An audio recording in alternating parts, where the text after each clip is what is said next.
অঙ্গে শোনা ছিল যত কলঙ্ক দ্বিগুণ তত, অঙ্গে শোনা ছিল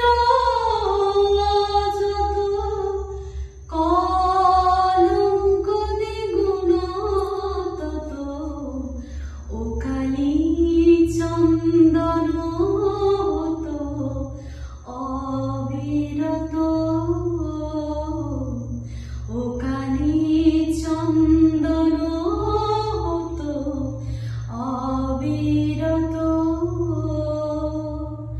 কালিন্দের ওই কালো জলে, কালিন্দের ওই কালো জলে ভেসে গেল নীরব কাঁদা।